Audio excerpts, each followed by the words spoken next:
All right, so I'm here with Jeremy from the Bitcoin Cash community. He has his own podcast. What's the name of it again? Just so I can plug Bitcoin Cash podcast. Bitcoin Cash podcast. All right, great. So, yeah, let's start at the beginning of where what Bitcoin Cash is, how it came to be, and sort of why it came to be, like what the point was. Yeah, so Bitcoin Cash is a very special thing because to actually understand it, you sort of need to rewrite a lot of the expectations you have. So, in my opinion, Bitcoin, and this is an opinion, but we'll come to that. Bitcoin Cash is Bitcoin, like the original Bitcoin that launched in 2009 with Satoshi Nakamoto's Genesis block, and that has become this worldwide sensation. That's what Bitcoin Cash is. That's Bitcoin, right? Now, of course, a lot of people might be confused about this because they think, oh, but wait a second, why is it called Bitcoin Cash? Why is it called Bitcoin? There is another Bitcoin. What's that Bitcoin? Well, that Bitcoin, from my point of view, is a complete fraud and a fake that was through a long series of historical events essentially came to take over the brand and sabotage the original Bitcoin project. Now, how do I know this? It's because I joined Bitcoin in 2013 when there was only one Bitcoin. And in fact, there was very few other coins at all. Uh, but there was only one Bitcoin, and that was 99.5% of the market share, right? And so the Bitcoin community was, growing and thriving. And what were they doing? Well, they were following this project started by Satoshi Nakamoto, which was called Bitcoin, a peer-to-peer electronic cash system. And right from the beginning, the whole point was to use it as a currency.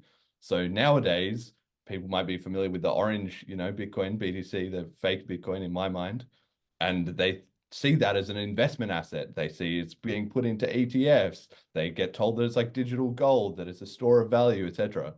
But that's complete nonsense. That was not what Bitcoin was at the beginning.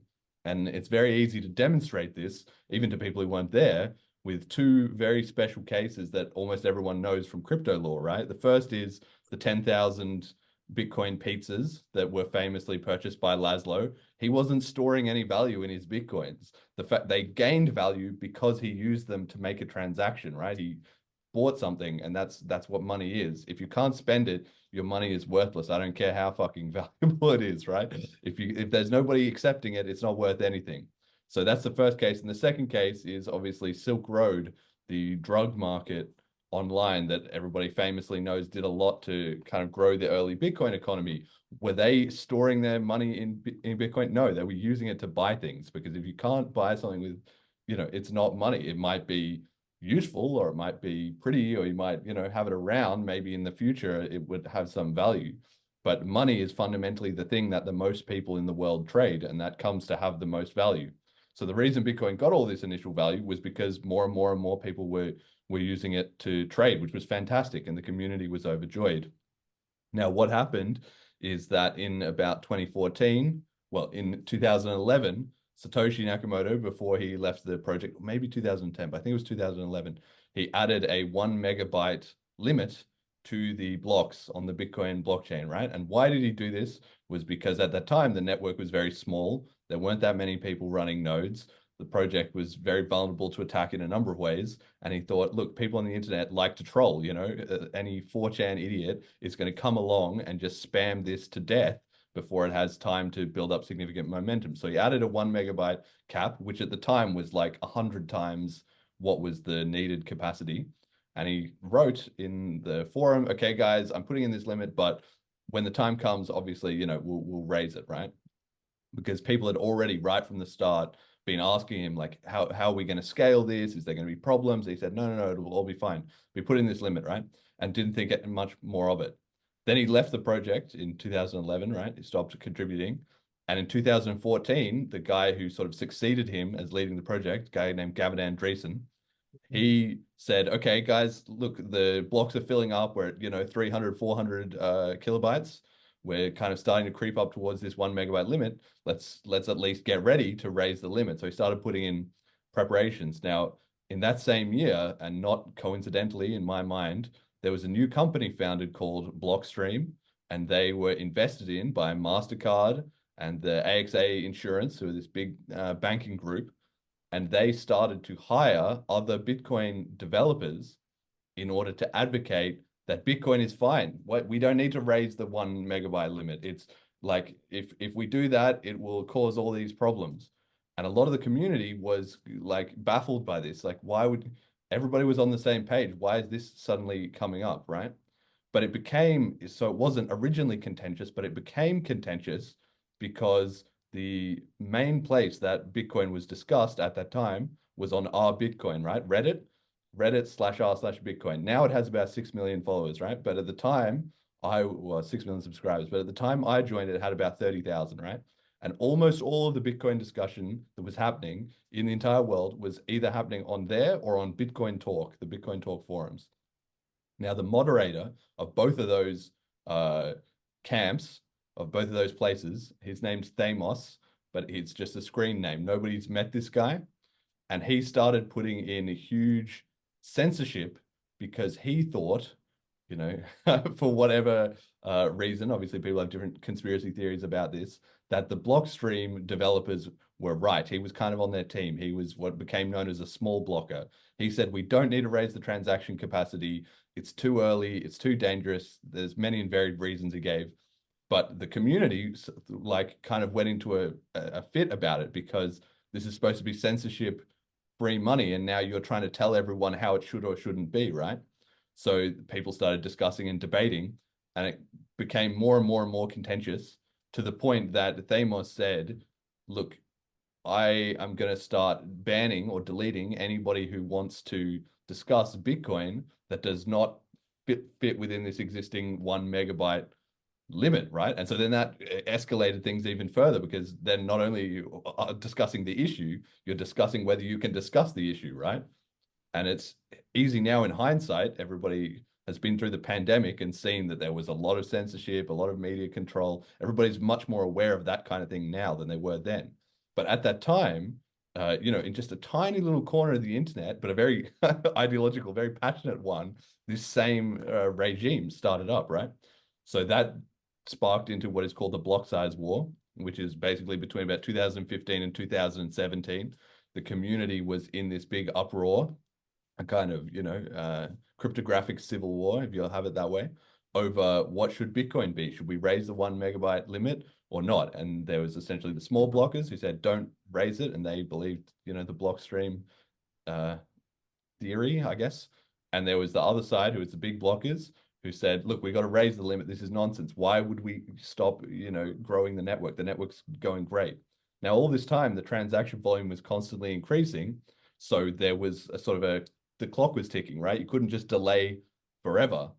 So after many rounds of compromises and negotiations, and with constant censorship, essentially against the big blockers, more and more people are joining the community all the time. You got to remember, they were only hearing the small block side of the argument. So gradually, even if it started as 90% or more big blockers, it sort of slowly became small blockers because all the big blockers were getting banned out of the discussion, which they were trying to protest. But of course, this is crypto, it's messy, right?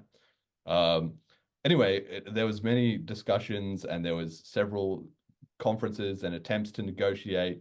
There was like the whole incident with Craig Wright announcing he was Satoshi, you know, his fraudulent scam and so forth. Like there's all this different stuff happened, but the key point was that by August of 2017, the big blockers had realized that the other side of the debate was arguing in bad faith and there was never going to be any compromise, or at least that's how it seemed to them. So at this critical moment, there was going to be SegWit added to the chain, this famous upgrade that a lot of people on BTC are now familiar with. And the big blockers didn't want that for a variety of reasons. But one of the reasons was that it was going to, you know, it was sold as this way to scale the network, which they believed was fake, right? They believed it was like a distractionary poison pill, like something to kind of wreck the network instead of just doing the logical thing and raising the blocks even a little bit, right? It didn't have to be, you know, 2 gigabytes, like, but instead of 1 megabyte, what about 2? And we'll just see how it goes, right? Anyway, SegWit was going to be added on this August 1st, 2017. And so on that same day, a small team of big blockers had realized like our opposition is dealing in bad faith, and so they split the chain. Now people talk about these hard forks and they get very confused because you can hard fork Bitcoin without creating two coins. You can actually, and that happened both before and after this event. But in some hard forks, you get a chain split, right? You get two different coins out of one. So those two coins emerged, and both sides thought they had Bitcoin, right? And there was a much arguing which one is the real Bitcoin. As it happened, the small block side was the ones who managed to win over the exchanges to give them the BTC ticker and symbol, the orange B. And so the Bitcoin Cash side were kind of in a huge mess, again, for a whole variety of reasons. They were still under censorship. They're launching, a competing version of Bitcoin that's never been done before.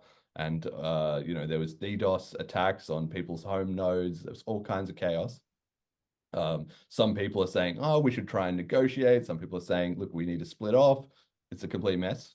But at the end of the day, BCH essentially ended up being formed from that big blockchain. So it still has the same Genesis block from 2009. All the coins are the same up until August 1st, 2017. And then from there, the two networks diverged. So everybody, including me, who had Bitcoin at that time, got some of both large block and small block Bitcoin, or what is now BTC and BCH, right? And then they could trade it on the free market. Now, the BTC side, partly as a result of the censorship, but also partly because they weren't as disorganized, because they were just like, let's not touch anything. They ended up getting the ticker, and so most people sold their BCH and held on to their BTC. But for people who are on the BCH side, like myself, we sort of felt like this is destroying the original cash economic currency that we had going in the beginning. So then there was, there's a lot more after it since then, right? We're now 7 years later, about 6.5 years later, and the BTC, everybody now knows, like I said, is a investment asset, and ETFs and banking institutions are interested in, and so forth. But in my mind, BCH is still the actual Bitcoin that is trying to create a grassroots peer-to-peer economy. So that's a very, that's the long way of saying the short Yeah, version of the block size war. yeah. There's actually a couple of things about all of that. One of them is your point that to be actual peer-to-peer digital cash, you can't have these super expensive fees that restrict small casual transactions, or even people with just not a lot of money in general, or smaller economies that just can't afford to use Bitcoin, period, unless they go to Lightning Network. And um, one of the things about cash, is my understanding, to become the most used currency in the world, you need to be liquid. And one of the properties of good liquidity is immediacy, like how quickly you can trade the asset and for how cheaply you can trade the asset. It's not just about price impact on big transactions and stuff like that. So yeah, it to me, as like an amateur economist in crypto, I recognize cheap transactions and fast transactions as a prerequisite to actually becoming money. So I think Bitcoin Cash does have the upper leg in that sense. And I did listen to how on your old podcast, and you kind of alluded to it here, that um, the Bitcoin is trying to basically go the route of being a speculative store of value, sort of Ponzi mechanism that everyone gets rich off of. And once they finally get rich off of it, that's when it can be like universal, liquid, like actually used as cash. And Bitcoin Cash's approach to not being focusing on number go up and being a Ponzi, they have sort of this grassroots advantage over Bitcoin. And yeah, I actually remember back in 2017 when that I didn't experience it myself, but I read a bunch of post-mortem about the block size debate and the censorship that happened. And from what I read and what I gathered, I was pretty convinced that they were telling the truth about being censored and pushed out of the conversation, which is like it's really grotesque and disgusting if you see it at face value for what it is, because you know, like when you can't talk about something, it's just it's very dangerous for the progression of society, because it means they're almost doomed to go in the wrong direction of history.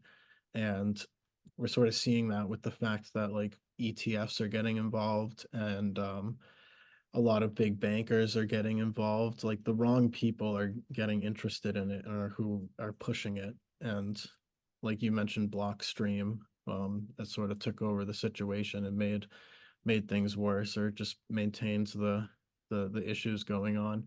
And so you sort of will outright, in your opinion, say that Bitcoin is a fraud.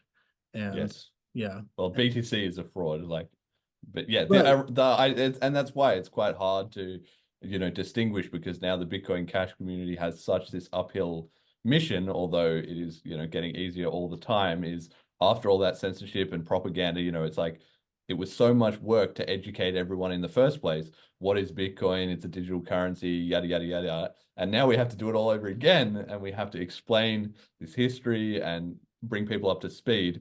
But as I like to say, one of my listeners told me one time, lies have speed, but truth has endurance.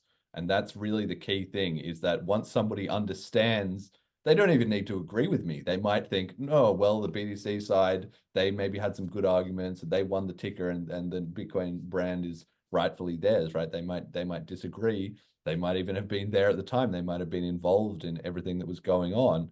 But once somebody at least understands that there are two competing options, then they can never unlearn that, right? The BTC side has to prop up their story with we're the real Bitcoin and everything else is a scam when nothing else could ever be legitimate, right? And they do that for other coins as well as, splits of Bitcoin itself.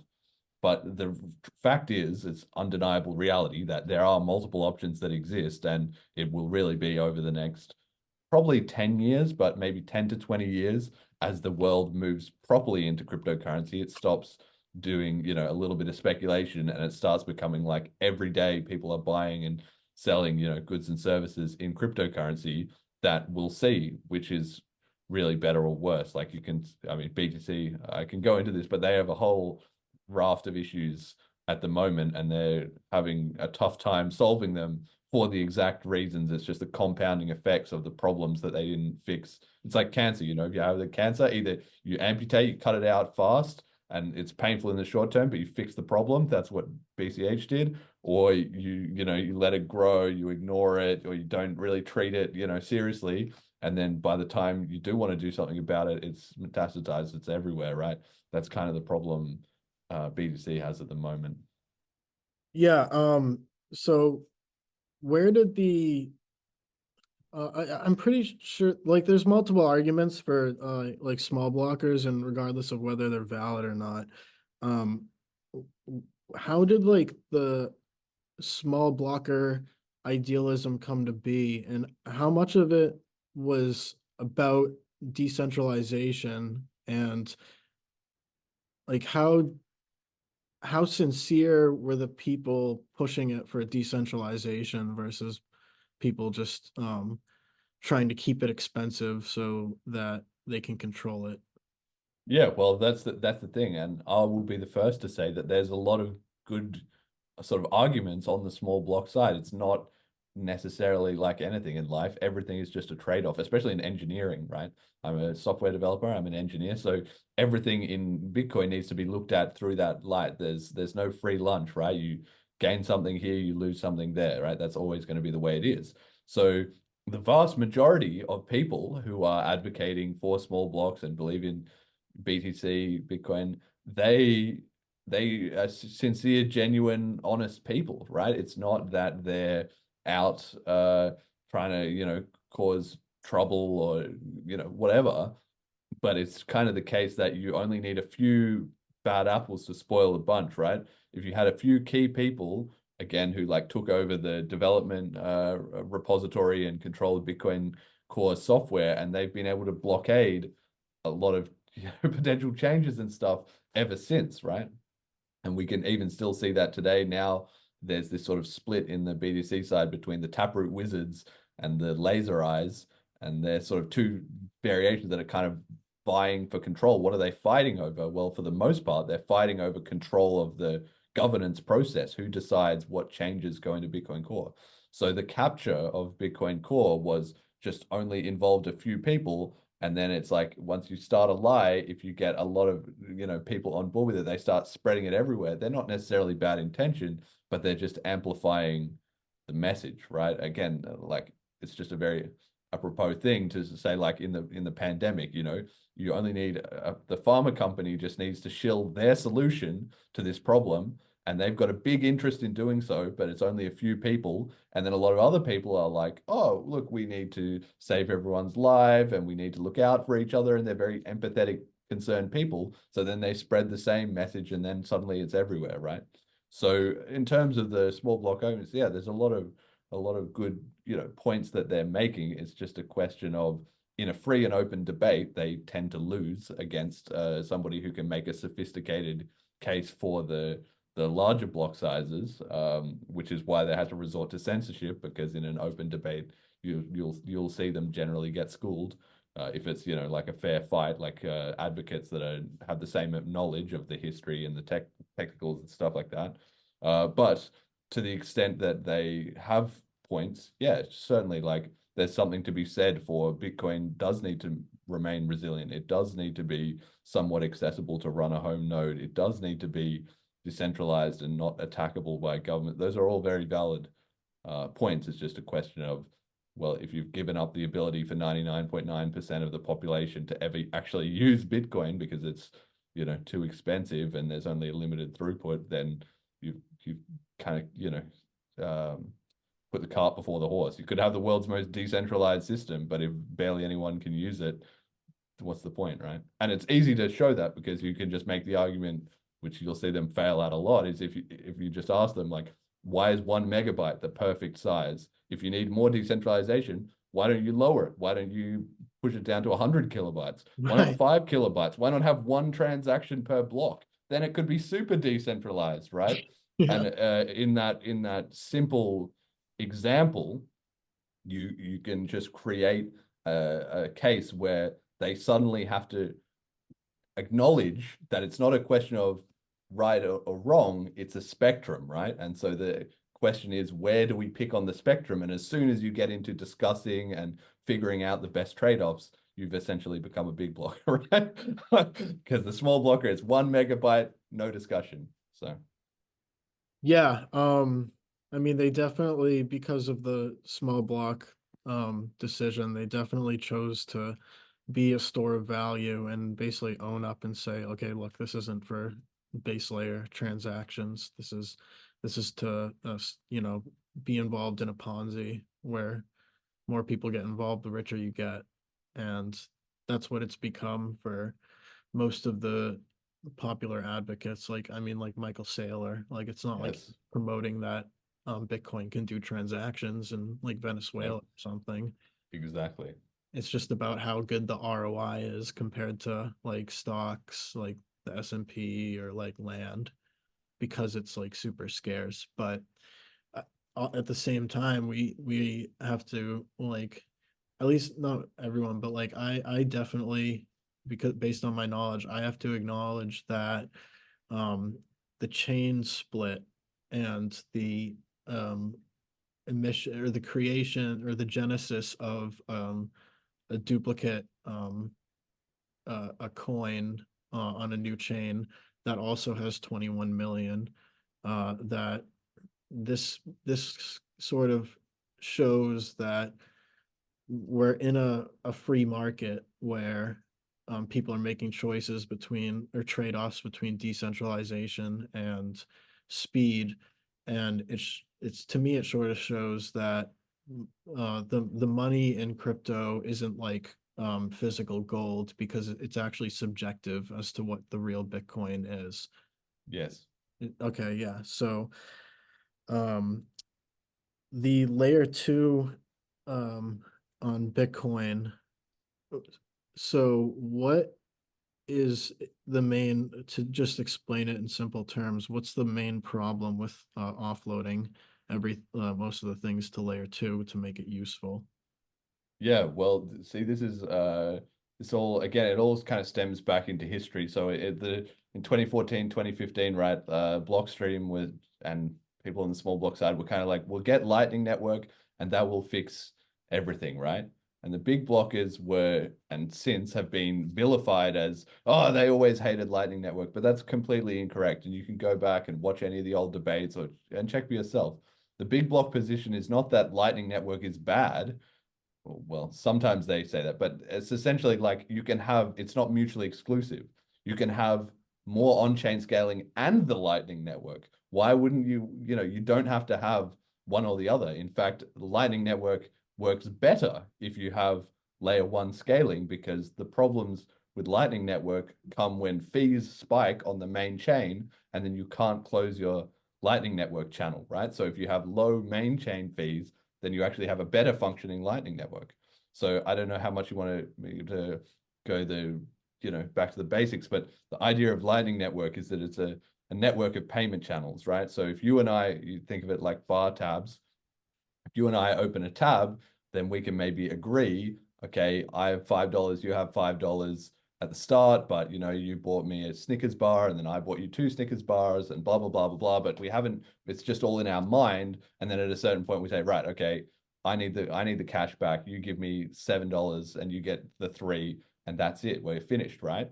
So that's a good system because then you and I can do a lot of transactions without having to actually settle in cash, which takes time and effort. We have to actually dole out the money. We might even have, we have to meet up, right? It's inconvenient.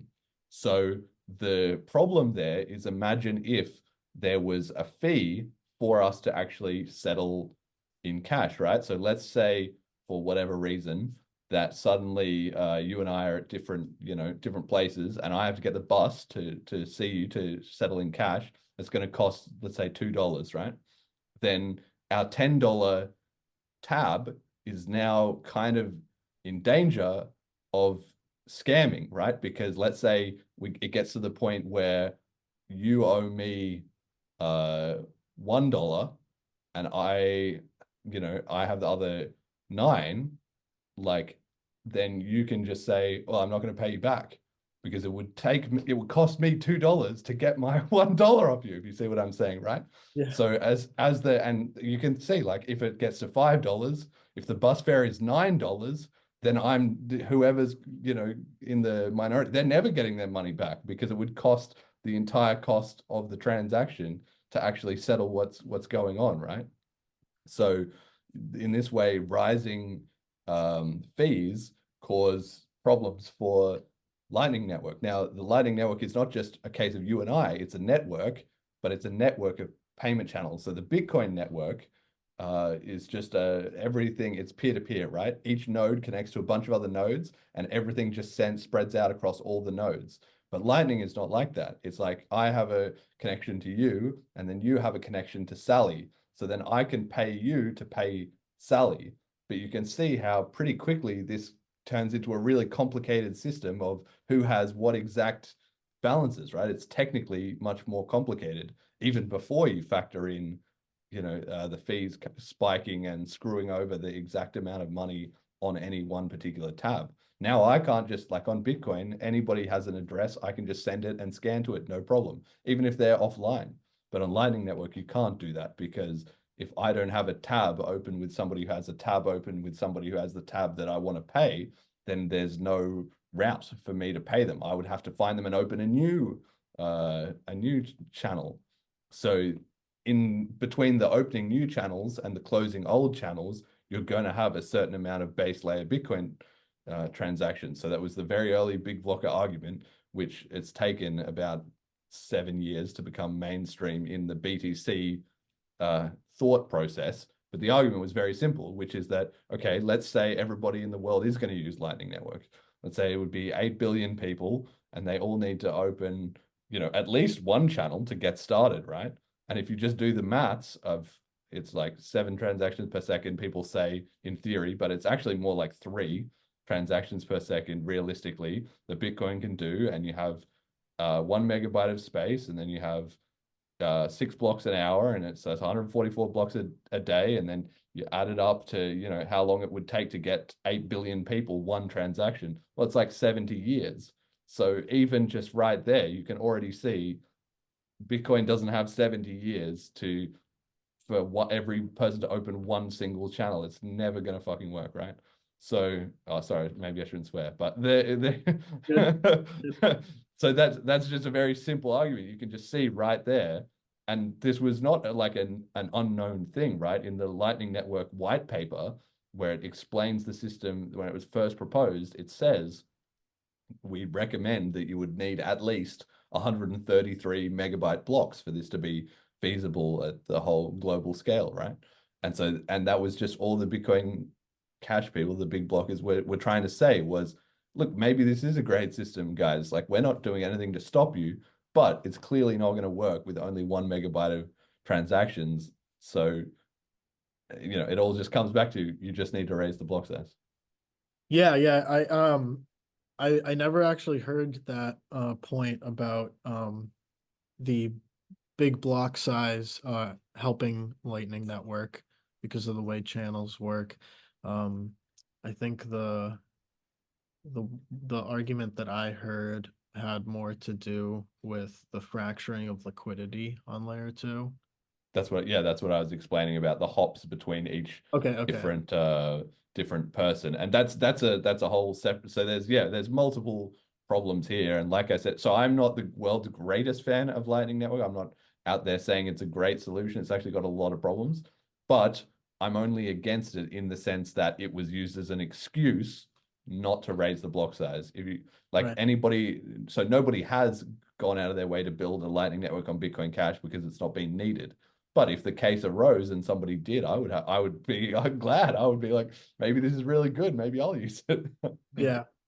Yeah. So yeah, yeah, that's brilliant. Like I said, I never heard about the fact that the big blocks actually solve the liquidity problems on Bitcoin layer two Lightning Network. So um yeah, I think I'm gonna well, one more thing is the small blockers or the people who I know who were involved in Bitcoin like back in 2011, they said that one of the biggest appeals to Bitcoin was that you could run it on a Raspberry Pi because it was so lightweight and the blocks Yes. small. So that's just massive decentralization. And I'm just curious, with since Bitcoin Cash's block size increase is not that radical at all, especially compared to like BSV.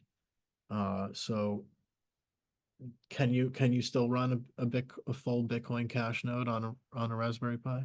Yeah, absolutely. So that's yet again, well, you mentioned BSV. So that's the thing. After the BCH split away, well, then there was competing camps even within that, right? Which is part of the reason that it was so messy in the first place, right? But the BCH community kind of had this mentality of like, well, you need to raise the blocks a bit, but like I said, you don't need to go crazy, all right? Obviously, over time, technology will get better, hardware will get better, Yeah, software will get better. Like Moore's law. Yeah, exactly. Moore's law gives you sort of an exponential increase every 18 months, right? Doubling every 18 months, roughly speaking. Well, that's not too bad, right? Bitcoin adoption is going to take some time. We'll get there when we get there, right? But with some people, we're just like, no, we just need the world's biggest blocks, and they have their own very specific view of how things should be. So there was further infighting, and at the end, they split away again. So then now there's BSV, Yeah, which has had a lot of problems because they've got like terabytes and terabytes of junk with very few users, and BCH. So today it's actually easier to run a BCH node than a BTC node. Why? Because BCH has less traffic. So there's only like the blockchain's about 250 gigabytes, I think, or maybe 350, and then on BTC it's like 500. So it's lower. But that said, even if Bitcoin Cash currently supports 32 megabyte blocks. The community has tested with Raspberry Pis. I think the latest tests were like 2021 Raspberry Pis or something like that. And they've can handle 32 megabyte blocks. They can actually handle 256 megabyte blocks, and testing was also being done on gigabyte blocks, because obviously Raspberry Pis have got a lot better between 2011 and Yeah. now, as well as everybody's internet connection. And on top of that, there's a lot you can do in the node software to make it easier for a computer to run, right? For instance, if you're smart about how you split up the transactions instead of doing one, two, three, four, if you batch them up and then do them in parallel, you can get a lot more processing out of it that way. So there's various ways that you can improve the node performance. And yeah, for Bitcoin Cash, it's very important, not to the extreme extent of the small block side, but ideally, yes, you will be able to run home nodes. Okay, maybe not some guy in rural China on his dial-up internet, but Yeah. a person who's into computer games, a gamer who buys like a semi-decent computer in a fairly, developed country will hopefully always sort of be able to run Bitcoin Cash node if they want to, yeah.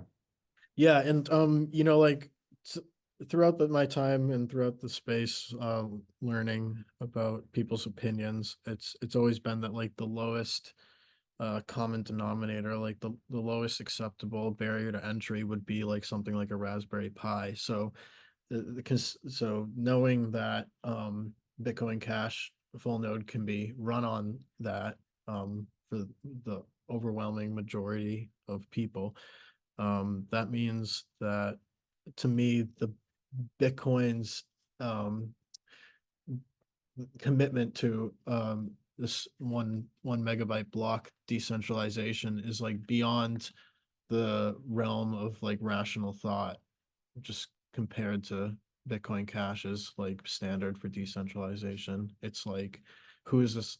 This is really benefiting like zero people. Yes, and you have to remember, of course, like not everybody will or can run a node, right? Is your mom going to be interested in running a Bitcoin node? No, of course not. But she's going to want to be able to make transactions. And as we've seen with the BTC network, even if things get like fees spike on the layer one, it's got to the point in the past where it's been $50 to make a BTC transaction. If it's $50 to make a transaction, then the guy who can run his home node, at a cheaper cost, Yeah. he's not going to care. He's going to be like, I've got a node and I literally cannot even send my money because it's going to like that's just nonsense, right? Who would ever use a transactional system that costs $50 per transaction? Like no end consumers, like maybe large banks do, maybe the Federal Reserve settles in gold bullion that costs $100 to ship, across the country. But that's obviously not going to hit mass adoption to the people, Right. which was the whole point of Bitcoin, to escape all those banks. But you see how it all ties together, right? If you have if you have control of the politics, you control the node repository, you don't let anyone raise the 1 megabyte limit, then the fees go high, and suddenly you need Lightning Network. And look who's providing solutions there, Blockstream, and they have Liquid, and they have these various other things. And oh, sorry, you can't use Bitcoin anymore. It's not for Yeah. you. You can run your node, but you're going to have to use our layer two solutions, which we're profiting off fees on. Like, it's ridiculous. Yeah, well, you mentioned control and control of everything, like especially the flow of information and value is like what's going to dictate who runs society. And Bitcoin, peer-to-peer digital cash that's permissionless and open public to everyone. Um, the thought of control is like defeats the entire purpose of having it to begin with. And I see now, and we've only been talking for like 30, 40 minutes, but I genuinely see now why Bitcoin Cash is clearly, I mean, I already saw this to begin with, but like you've really convinced me even further that it's what the original Bitcoin vision was supposed to be. And Bitcoin BTC is like a genuinely, truly bastardized version of Bitcoin because it got co-opted by powerful special interests and censor like totalitarian like censorship, pro censorship people. Yeah, but you don't really need to take my word on it. I mean, I'm glad that I'm being convincing, but you really, you can do as much or as little research as you want to in this regard. Like, obviously, the classic thing is to go and read the white paper, right? You can look it Yeah. up at just Google Bitcoin white paper, and it's right there. Satoshi Nakamoto, Bitcoin, a peer-to-peer electronic cash system. And he talks all about using it for casual payments and stuff, like you mentioned at the start, right? And then I have also on my site, bitcoincashpodcast.com/FAQs, I have an article there called "Is Bitcoin Cash the Real Bitcoin?" And I don't give an answer. I just say, look, here's some things you can look at. And one of the things I think is really interesting is I have two videos linked there from 2013. One is from Andreas Antonopoulos, Yeah. who's a famous, BTC educator and whatever. And the other one is from Roger Ver, who's also a famous, Bitcoin educator. Now, they're both speaking in 2013, and Andreas, is giving a talk about Bitcoin, and Roger's giving a talk about Bitcoin.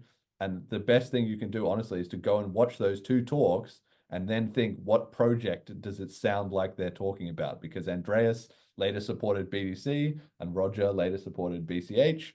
But at that time, with no discontent, no arguing, no censorship, no nothing, you can just hear what they thought Bitcoin was about at that time, and they kind of can't change that historical record, right? So I think that can clarify for people a lot how much Yeah. the narrative has changed Yeah. since then. I mean, Andreas, as far as I know, my experience watching him talk about it, he like openly admits that Bitcoin BTC pivoted to a store of value gold. Like he doesn't deny that. It's actually like his selling point for why it's good. Oh And well, I'm both happy and sad to hear that. I'm glad to hear he acknowledges that the narrative has changed, although it is a little bit sad that, I mean, who knows what sort of pressure was put on him or what, yeah, because he's a dev, and he, especially if you go and watch some of his older talks, you'll see how passionate he is about the whole mission. He's right, withdrawn a lot from public life, and if you ask me, there was clearly some kind of background pressure put on him because he right. changed so much of what he said and just withdrew from it all so much.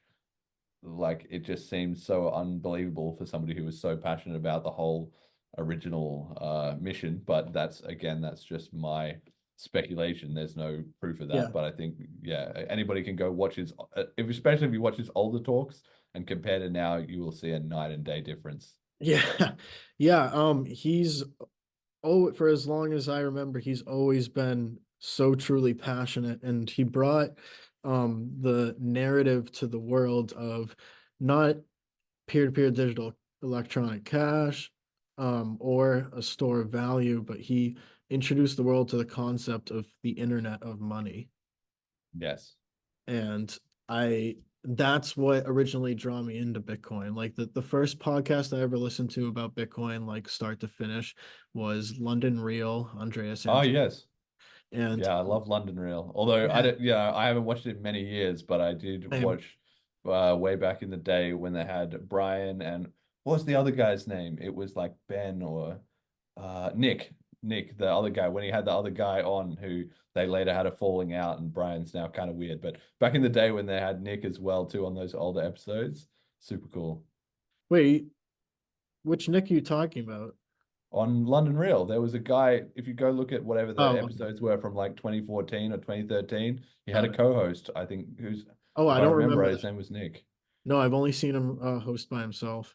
This is the deep lore. You go Yeah. look up some of the like ayahuasca episodes from Oh, with Nick yeah. from like Yeah. 2013 or something, some banger Yeah, episodes. that's what I love about that guy is he'll podcast about anything. So they'll talk about like ayahuasca and psychedelics and their experiences, which I love. I love branching out to that stuff occasionally, going down that rabbit hole. But yeah, I saw on. I thought when you said Nick, I thought you were talking about Nick Szabo.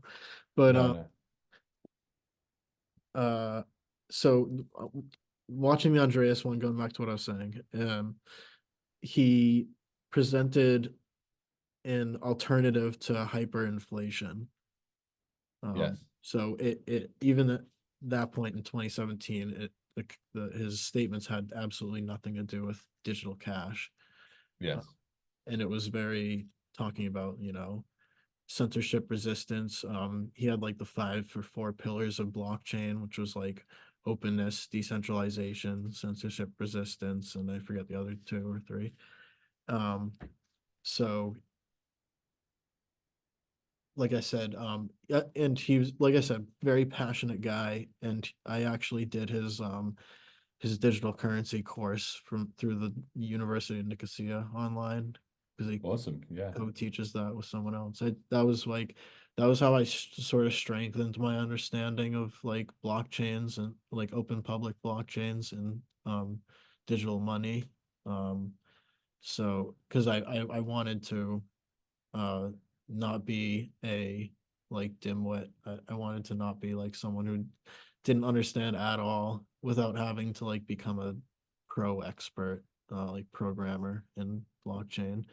But yeah, I just wanted to say that because Andreas was always a very sincere guy, and he had a lot of ideals, and his one of his biggest ideals was decentralization. So I wasn't.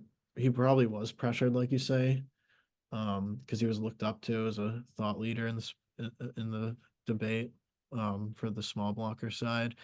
But I think there was a hint or a small degree of like true belief in the decentralization of Bitcoin, and that had something, at least something to do with his decision. But you also mentioned like Roger Ver at the same time. I think I'm gonna um through Licho from Ergon. I don't know if you know Licho, do you?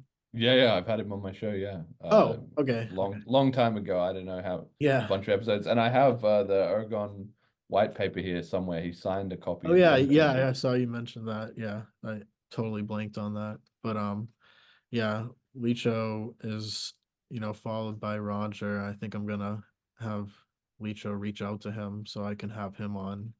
And, he's sort of been like um talkative again on social media. Like he was either a ghost for a while or I didn't see him for a while on the timeline. And now I'm starting to see him again. So He's getting a bit more active again in the scene. Yeah, he spent the last couple of years a bit more reserved and a bit more withdrawn from it all. yeah, Honestly, because and I think he's said this himself that he's sort of burnt out. You've got right. to think like between 2011 and probably 2020, that was his whole life, Bitcoin, Bitcoin, Bitcoin, Bitcoin. And he was also just so controversial and character assassinated essentially in the whole block size was an incredibly draining thing, and I think he got to a point where he was, I need a bit of a break. So he took a break for a couple of years, but it's good to see he's now getting back into action. Yeah. So Yeah, when you're like that passionate about crypto and you're that involved and that much of a key figure in the debate and the opinions. I mean, it happened to me helping with another UTXO proof of work layer one from the UTXO Alliance, Nervos. I got totally just spent trying to help manage the community. It gassed me out so hard that I had to just I thought I was actually, to be honest, I thought I was done with crypto at that point because like so much of it had become a scam and a Ponzi scheme, and I was mm. just sick of it until I actually happened to just read or find out about Licho's white paper through the Bitcoin Cash Artist because I was mentioning in a chat one day like it would be interesting if there was a an elastic version of Bitcoin that was pegged to or soft pegged to energy. And he was like, there is one. Here's the It's already been done. Yeah, yeah, it already so exists. that protocol, it's still small, still new. It's like nothing like anything else for the most part in the space besides a couple copycats. So it's still like highly experimental, but at the same time, it checked off all the boxes for me for what I loved in a stable coin. And I don't mean like a USDT stable coin, but like just an elastic money with like a free floating price and a soft peg. And being based on proof of work, being UTXO, those are like all my ideals for like having a scalable digital cash. And it took it's a code fork of Bitcoin Cash, so it had bigger blocks than the original Bitcoin. So stuff actually is cheap. But yeah, I forgot I totally forgot where I was going with that, but oh yeah, it brought me back into the space. It pulled me back in, and then spending more time talking to Bitcoin Cash people and the devs from Bitcoin Cash, I was like, I was kind of ashamed of myself for not having paid more attention to what they were doing and what the lore was behind the creation of Bitcoin Cash, because it was some of like the nicest, smartest people I ever met in crypto. And they're all like so true to the original vision. And it's like, it's very admirable. And it just like, it warmed my heart, like to see that it was still alive and not just like Michael Saylor's Ponzi. So a really white pilled year for me. And that's why I started podcasting, because I wanted to start sharing all these interesting ideas that just don't get enough coverage in the space. Yeah, well, there's always more reason to be involved, right? It's really, really important. And as time goes out and the conversation around crypto has diversified, it's been fantastic for the scene, right? It's of course, I have some nostalgia for back in the good old days when everybody was all chatting on the forums and stuff. But the fact of the matter is that censorship only works the more closed in the discussion is. So the fact that it's now spread around everywhere is really good because it means each project can compete on its merits, right? It has to compete in reality. There's no ability for one group of people to set the agenda of like, we're all talking about this, or we're all talking about that, or this other coin can't be heard. No, well, if people can't be heard in one specific group or discussion place, they'll start their own group and they'll start chatting there. And then maybe that can build up over time. And so it's like a organic Yeah. environment, where things can crop up if they have the interest and the staying power. So I really like that. Yeah, and I've noticed that about the younger generation is that they have since they're not like, they don't have trauma from the block size war debate. They're much more open and like I said, unbiased towards the space and like the Bitcoin and Bitcoin Cash. So they when they start getting involved in this diversified groups of crypto, it really starts like strengthening potential people that are in favor of Bitcoin Cash, and Yes. it sort of dilutes the strength of the people who are trying to originally control Bitcoin. Yes, exactly. And that's why I think Bitcoin Cash has good prospects over the next 5 years. I mean, among a number of reasons, but that's certainly one of them, which is just every day new people find crypto and they show up, and now the whole digital gold, blah blah blah. Now all that narrative there was a lot of changing that, but now that's all sort of set in. They come to it, maybe they try it. They say this is expensive and slow and I don't get why people like it. Wait, there's so many better options, and they get into all those other options. And like you say, it just dilutes and dilutes the hegemony of Right. BTC. Now, it is important for any coin, whether it's Bitcoin Cash or any other coin, to gain significant traction. It will need to build up enough network effect that more and more people flood into it, right? Like Ethereum, classically, they got the same thing. They had also a huge surge in traction, mostly because of the block size where everybody's fighting in Bitcoin. So a lot of people thought, fuck this, let me just do Ethereum instead. And they did, and that was going great. And now they've got a big community, but they also hit onto scaling. It's like once you hit onto scaling, once fees start going up, that's something that you can't really talk your way around. And sooner or Right. later, people are like, I'm spending too much money on this. I need an alternative, and they switch into other options. So my hope is sooner or later, BCH is going to get its time in the sun, and it won't have those same problems because it won't have the political problems of BTC and it won't have the technical problems of ETH. But that's just my theory. Yeah, I mean, I do see technical problems with ETH as well. But what's your number one biggest technical problem with ETH? Well, the biggest technical problem is just that it's a account model chain, right? It's just the Right. fundamentals of computer science. Like part of the reason, the way I often explain it to people is if Ethereum had been the first launch cryptocurrency, nobody would be excited about crypto today, right? The reason that so many people got excited about Bitcoin initially was because Satoshi's UTXO design was so revolutionary in terms of its ability to actually feasibly be scalable to billions of people because it's threaded by default, basically. It's all what they call sharded or parallelized, it's just different ways of saying the same thing, which is you can process it in sync. It's very amenable to that because any one Bitcoin transactions, you have the inputs and the outputs, and unrelated to the rest of the system.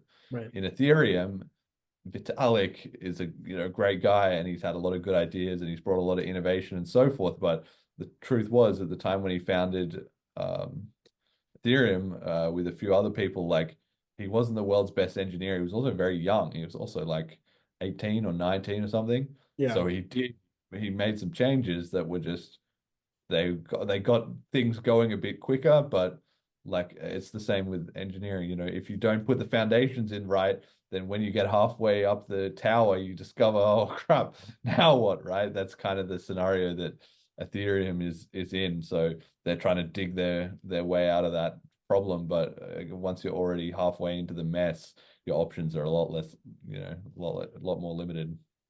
Yeah. Just to dig into it further, UTXO versus account model.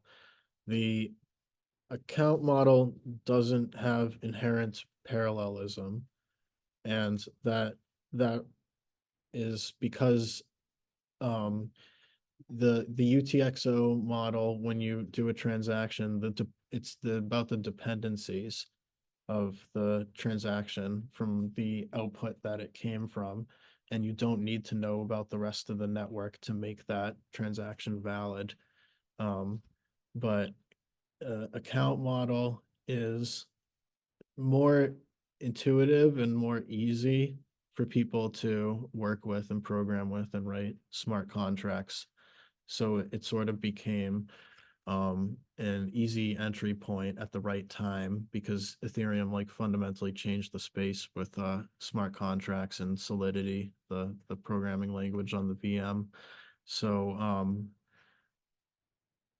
I guess I kind of explained a bit of the differences just now, but what's in your words, what's Well, the difference? yeah, the way I explain it. So technically the difference is about local versus global state or functional versus object-oriented programming. But the way I've found that to most easily describe it to people is like, imagine that a blockchain is a factory, right? And it's producing transactions. It's producing little widgets. These are the transactions. Okay, so you have workers in the factory. Now, there's two ways you can organize your factory, and they're making these little widgets out of Lego, right? So in one factory, you have the account model essentially, which is you might have your 5 workers in your factory, and they put all their Lego in one big bucket, which is like what I did when I was a kid. You have this kid and this kid and that kid. You just chuck it all in one big bucket. So whenever any of those 5 workers needs a bit for their transaction that they're putting together, they just go grab it out of the bucket, right? Now that's a great system. At the start, it's very easy. Everybody just puts it in the bucket. You don't have to organize it. You don't have to do anything.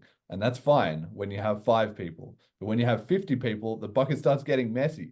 And suddenly somebody needs a bit at the same time somebody else needs a bit. And somebody's looking, where's my bit? Somebody else has already taken that bit. And it turns into a mess, right? And if you have 50,000 people all trying to get Lego out of the bucket, you're in for a real world of hurt, right? That's essentially the account model, global state. Everybody's trying to get something out of the same bucket at the same time.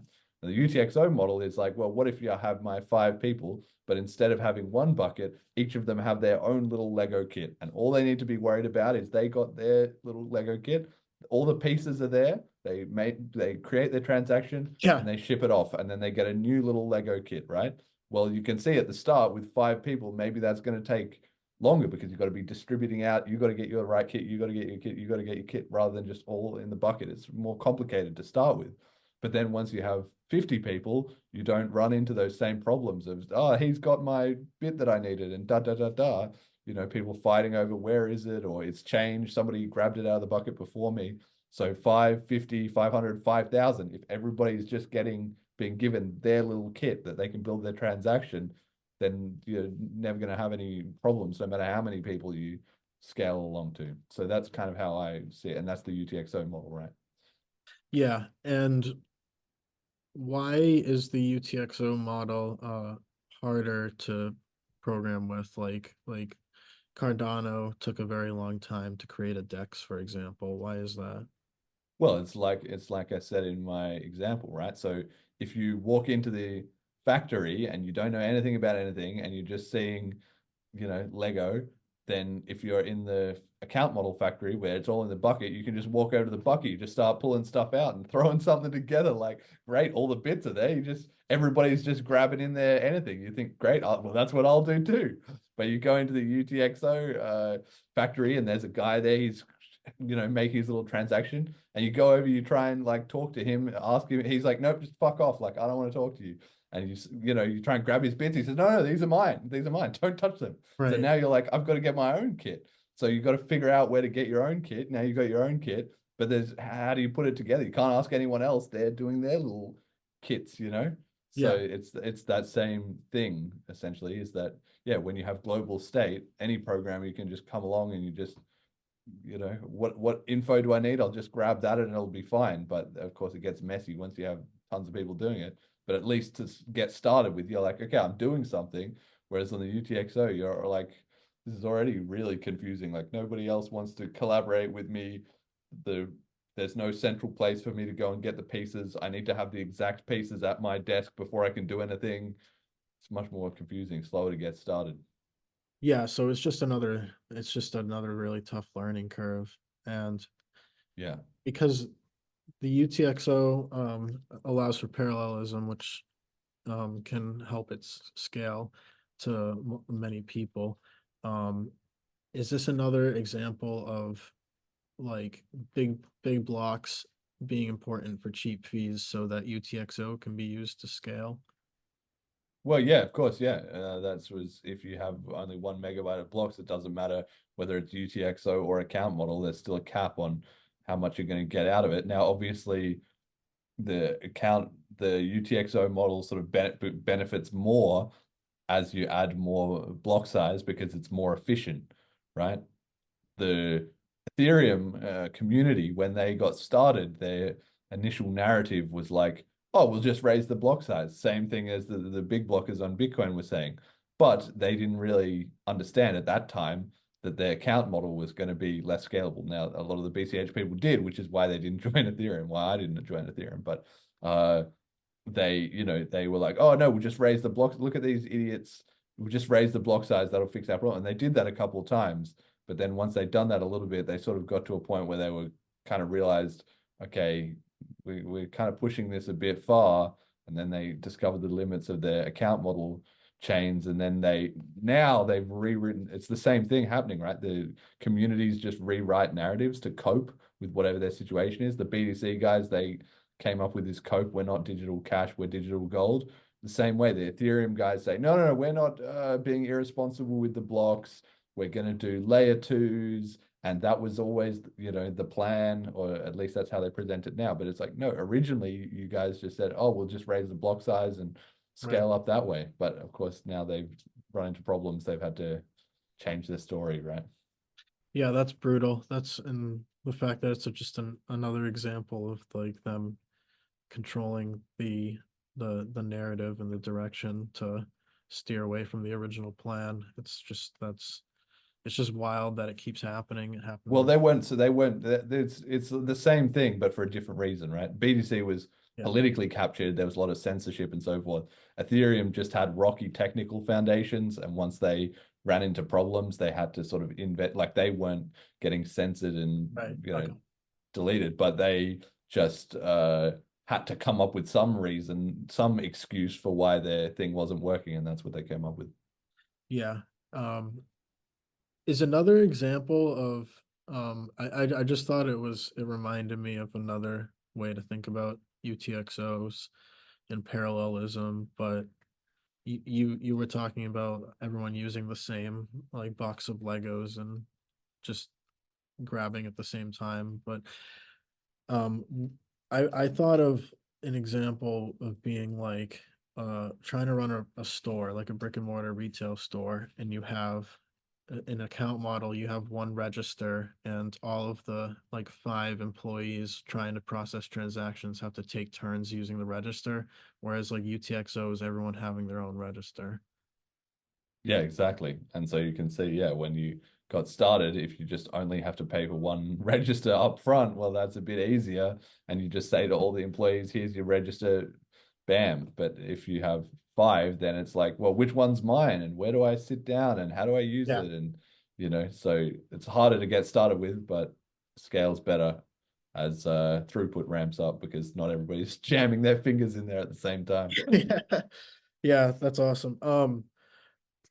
What is in a UTXO, what is determinism of transactions to explain to people? Determinism.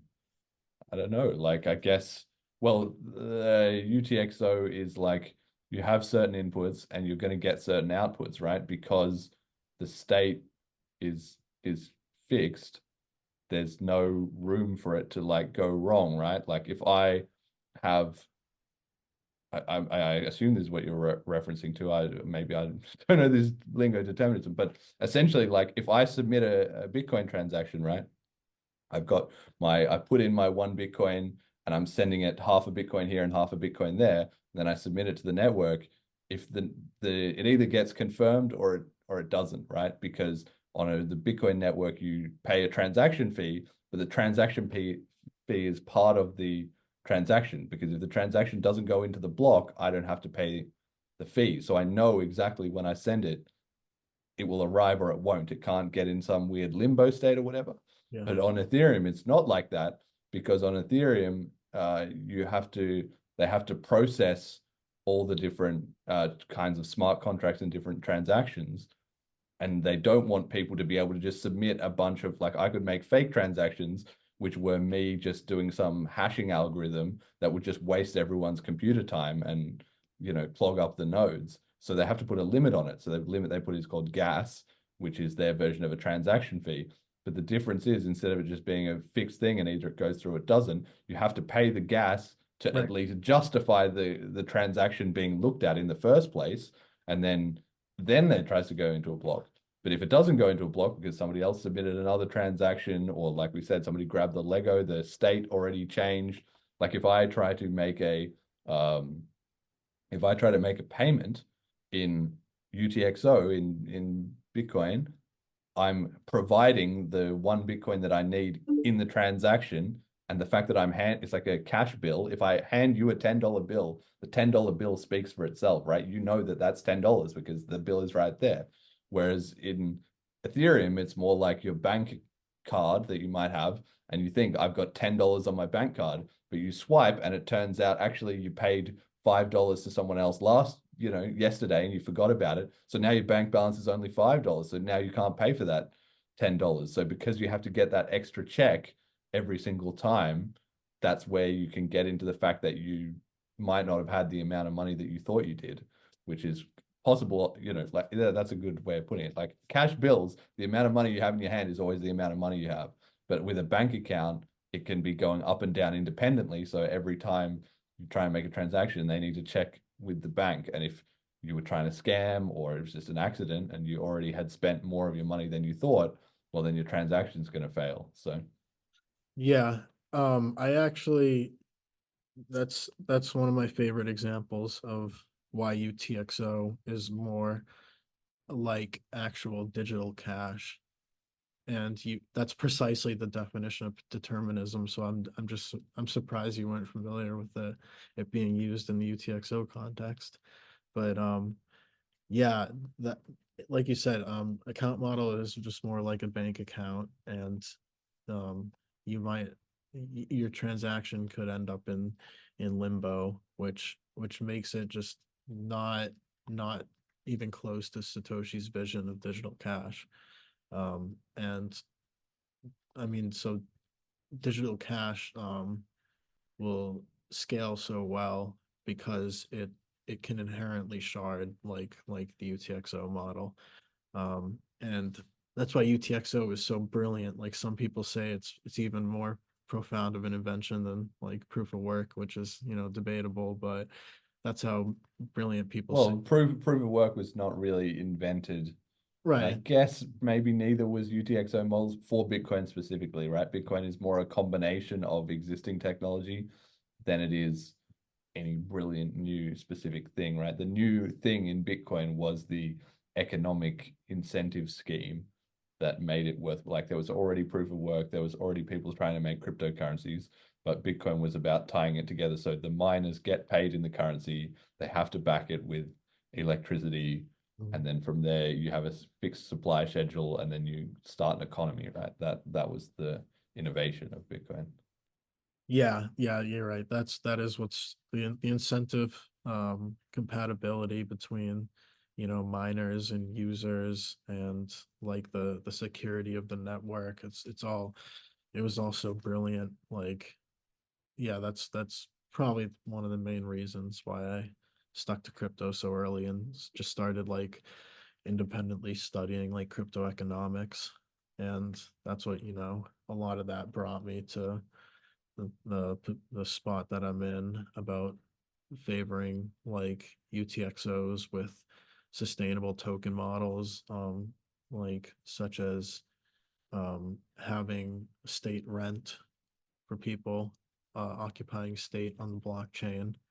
There's just so many interesting innovations and experiments with crypto economic mechanisms, and I've always loved mechanism design because it's like reverse game theory where instead of strategizing based on like a set of rules and conditions, you're creating the rules and conditions to create a certain outcome. And in Bitcoin's case, the outcome is, security and having incentive compatibility between users. But there's a debate that, about when the block subsidy goes to zero, whether or not the security is still sustainable. And I was curious what's Bitcoin Cash community's view on that situation. Yeah, well, so when Satoshi launched Bitcoin, and like many other things, this sort of cuts to all the propaganda and the debate and so forth. But when Satoshi launched Bitcoin, and you can read in the white paper, it says the idea is to issue a new amount of coins, and then eventually over time transition to transaction fees. Right now, the original plan for that, which Satoshi explained, was you just have a lot of transactions, right? If I have Right. 100 million transactions and they're all paying 1 cent, well, then I've got $1 million worth of security budget. So, boom, problem solved. But the part of the split again with the BTC BCH thing was that the BTC side somehow got into this mindset of, well, not somehow, but they got into to justify everything. They said, no, we need higher fees. Like small fees will never work because then we'll just overload the blockchain with too many transactions, right? So, which is kind of a bit of an oxymoron. It's like you want your transaction processing system to do less transactions. Like that's just Yeah. nonsense. Who would do that? Who's like, we're gonna have a stadium for our soccer players, but we don't want to have too many fans. So we got to just like these stands, we just cut Yeah. them all off, and we can only have so many fans. Otherwise, so then the price of the tickets goes up, right? And that was the idea, was like, can you have a stadium full of 100,000 fans all paying $10, all paying 1 cent in this example, or are you going to have a limited VIP box of 100 people and they're each going to pay $1,000? Yeah. It's like, it's obvious that, at least to me, that the consumers are going to prefer the one with lower fees, obviously. And so then like a mass market approach just makes more sense. So of course, both BTC and BCH are facing this as a matter of sort of urgency, economic destiny in a sense. Like BCH has to get significant traction in the next 20 years. Otherwise, it will die out because the fees won't make up enough security. And at the same time, BTC is in the same position. If they can't figure out how to get people, like fees have gone anywhere between $1 to $50, but even $50 is not really close enough if we're talking at like billions of people and layer twos and all that.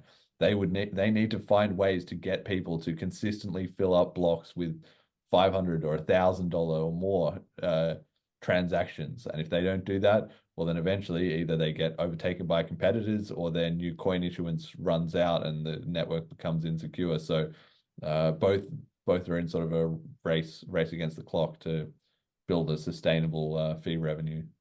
Yeah, so the project that I was working for in the past, I mentioned it like a Nervos network, which is a proof of work based UTXO, and a risk risk 5 based VM. So a lot of low level flexibility. And like you can add it like crypto economic primitives without having to fork at all. Um, so they already have like this like lock script for quantum resistance already out and got it without a hard fork or soft fork. Damn, that's pretty Yeah. cool. Yeah, because they're just like the way the state works is it's just like um type scripts and lock scripts and um cryptographic algorithms. And it's just like a library of stuff and people just add to the library instead of forking to add those new primitives. Um, and their economic model for long-term sustainability is the state rent that I was talking about. So they have a built-in DAO that's not governance based, so it's just like a hard-coded smart contract that can't be changed. And if you lock your coins into that DAO, it basically has a tail emission that covers the proportionally to the inflation rate of the secondary issuance. So it it provides protection, like I said, from the inflation, and the inflation actually affects people who are occupying state because you have to lock up the coin. One coin equals one byte of data of state, and you have to lock up a equal amount of coins to how much state you're occupying. And you're not since you're not in the DAO, you're not protected from the inflation. So the inflation is targeted towards people who are occupying state. So they're Yeah. actually paying for it, and they're the ones paying for the long-term sustainability. Um, so yeah, I don't know what I hope that it works out for Bitcoin Cash, but to me that was like an acceptable solution for the time being. Yeah, I mean it's interesting. Obviously, we'll see how it goes for BCH, for BTC, for all these other systems. I'm really glad that people are experimenting with all these different options because at the end of the day, it doesn't really matter so much which crypto wins, just as long as a crypto wins and we don't end up with a CBDC, then Yeah. that's really the main thing I'm concerned about. But Yeah. obviously, when it comes to different systems, like people are going to have all kinds of ideas, and it's very interesting to see the economic like game theory you were talking about before play out because in the past people economists could have all these theories this would or wouldn't work, Right. but now we can literally just try them and see. It's surprising, like maybe people hate Yeah. coins that make you taxed to pay state thing, or maybe they love that, maybe they're like, no, that's a lot better. But we can only find out by trying them. So I like that the market will just sort it out over time. Yeah, it's like an in sorry, an applied economic like engineering Yes. base. Yeah, exactly. Yeah, yeah. And the trust minimization of the space is what makes them so interesting and like scalable. Um, yeah, well, so what else was I gonna ask before we wrap it up? Because we already passed an hour. I'm trying to keep them under an hour because everyone keeps saying they're too long. But I'm probably also gonna split up videos from now on so that there's like shorter videos for each topic. Um, Mm. but uh, you know, let me see one more. Oh yeah, I'll just comment on this because you're talking about the oxymoron of people who are like um the Bitcoin, the BTC people. Their like existence is sort of like an oxymoron, um because they don't want lots of transactions. They want expensive ones to cover the security. Um and it it always reminds me that there's so much in society that is the popular opinion, and the opinion is essentially like mass delusion. Yes. Yes. Yes. We see that in the modern day more than ever. I mean, humanity has just always been that way. It's not, it's essentially new that people are going through hysterias and delusions and so forth. But I think we're seeing it now more than ever, or maybe just me, but I am just so keenly aware of that. Whereas 15 years ago, I was like, look, people do all kinds of stupid stuff, but that's just people. But now I'm really, really aware of the fact that loads of people will just believe any nonsense Yeah. if it's, repeated enough times by people in positions of authority and enough of their friends go along with it. Like when I was a kid, my mum would always say, like, if your friends jumped off a cliff, would you? Just to kind of get that, you would say, oh, all my friends are doing whatever stupid things. If your friends jumped off a cliff, would you? And I feel like that wisdom just seems to have been lost in a lot of people that they Right, just, right. even if you tell them that and they say, oh yeah, obviously that Yeah. I agree with that, but then in reality, well, it's a different story. Well, I literally want this podcast to be like that, to just be like passing down some like wisdom from people who have experienced the ups and downs and the good versus evil in the space and all that. So yeah, I'm glad that uh that was sort of like the tone of this podcast and covering the debate between BTC and BCH. Hopefully, uh, some new people can learn about it, and I appreciate you being able to like explain everything very well so that people who are new can actually understand it. And how consistently do you do your podcast? Because like I don't know if you're open to it, but I'd be down to come on and maybe talk about Ergon or something else. Yeah, well, we'll see about it. I don't do them actually all that often, to be honest. I Okay. tend to do about three per month, instead of like I used to do it a little bit more frequently when I started. I think you've got to pump out a lot to get at least some traction going and momentum with the audience, right? So I used to do, yeah, maybe about five a month. Now it's down to about three per month, and like I don't know if we'll even hit three this month, maybe only two, because yeah, I do full 2 hours and I have to line the guests up ahead of time and stuff. So I have like a backlog of people Okay. who are like, Yeah. oh, come on the show and all that. So it's constantly turning over, and then new topical stuff pops up and different guests and whatever. But yeah, I do about three per month. Yeah. Yeah, that's cool. Yeah, it's actually really nice to have a backlog so it's better than having nothing to do, having too much to do. Um Yeah. but yeah, even down the road, like I don't know, I don't know, month maybe like if there's months from now and Ergon finally catches steam or gets traction or something, if you're like I Yeah, said, I can add you onto the list, and yeah, yeah, we'll see how it goes. yeah. Okay, that sounds awesome. All right, I'll wrap it up here. I gotta get going anyway because I have guests over for the weekend. I really appreciate everything you talked about. You're you're very knowledgeable and articulate, and like yeah, it was nice of you to come on such short notice. And I know I asked you sort of out of nowhere, but like I really appreciate it. I learned a lot, and I feel like we covered some good stuff. Yeah, no, cool. Thanks for having me. It's always good. I love that you've got your channel and you were just pumping out those early episodes.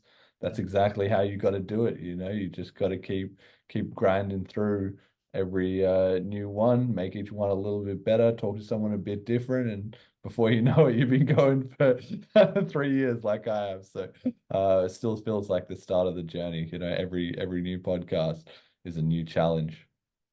Yeah, yeah, and I'm hoping to just keep getting people who are already like pretty active in the space. Like, I'm probably gonna get on like someone from, different walks of earth, and when it comes to crypto, like maybe someone like I'm talking to people from Chainlink, from like Ethereum Core. Um, so yeah, it'll be a cool journey, like you say, but I just pump out probably one a day. It's And an impressive work rate. Yeah. yeah, so again, thank you so much. I'll let you go. I gotta get going. Um, I have notes, um, just in case I have questions later, because there was some stuff I didn't ask about. But yeah, all right. I'll stop the recording and then end it. Peace. All right.